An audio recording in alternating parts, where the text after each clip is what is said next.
দিবাকর মণ্ডল দীপ্ত।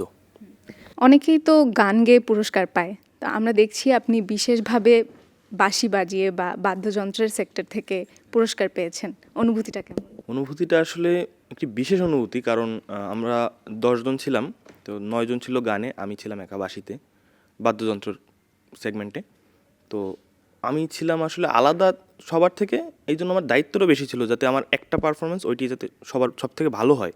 আসলে বাঁশির প্রতি ইন্টারেস্ট অনেক পরে হয়েছে। আমি ছোটোবেলা থেকে গান শিখতাম, তবলা শিখতাম, তো চাইতাম একটু আলাদা হওয়ার। সবাই গান শেখে, সবাই তবলা শেখে।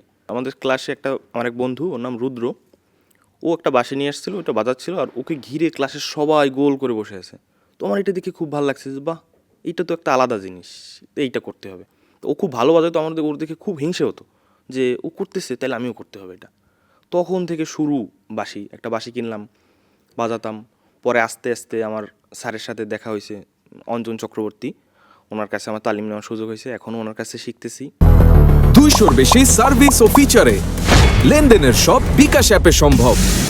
ফাইনালের যে পারফরমেন্স ছিল, এইটার পিছনে সব থেকে বড় অবদান আমাদের বিচারক মণ্ডলীর, গাজী আব্দুল হাকিম স্যারের, এবং আরেকটা মানুষের। উনি হচ্ছেন তানভীর তরি ভাইয়া।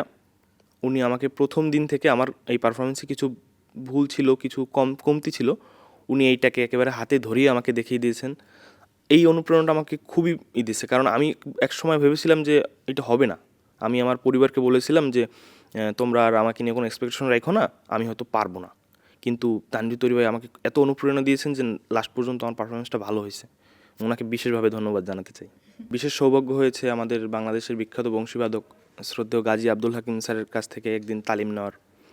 অনেক কিছু শিখতে পেরেছি, নিজের সবটুকু দিয়ে পারফর্ম করেছি, এবং যা হয়েছি তাতে আমি খুবই খুশি। ধন্যবাদ জানাই আপনাদের সকলকে, যারা আমাদের এই সুযোগটা তৈরি করে দিয়েছেন। আসলে এই সুযোগটাই আমার কাছে সবথেকে বড়, এই সুযোগটা পেয়েছিলাম পারফর্ম করার। আমার বাঁশির প্রতি আগ্রহ থাকার একটি প্রধান কারণ হলো এটি একেবারেই প্রাকৃতিক একটা জিনিস। এতে বাইরের কোনো, যেমন গিটারে আমরা দেখি যে মেটাল স্ট্রিং থাকে বা অন্যান্য বিভিন্ন জিনিস থাকে, এটা শুধু একটা বাঁশের টুকরা, এতে আর কিচ্ছু নাই। তো এইটা একটা বিশেষ যে এটা একেবারে প্রকৃতির অংশ, প্রকৃতি থেকেই তুলে আনা।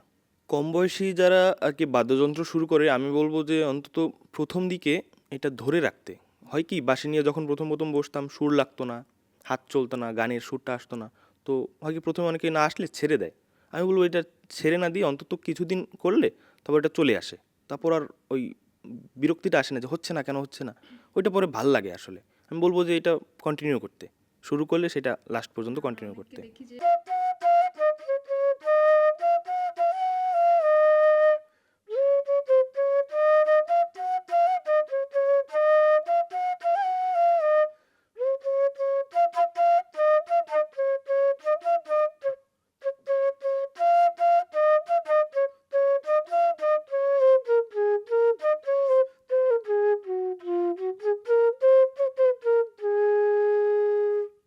আপনাদেরও অনেক ধন্যবাদ। বিশেষভাবে ধন্যবাদ জানাই আমাদের প্রকৃতি জীবন ফাউন্ডেশনের চেয়ারম্যান স্যার, বীর মুক্তিযোদ্ধা মৌকিত মজুমদার বাবু স্যারকে।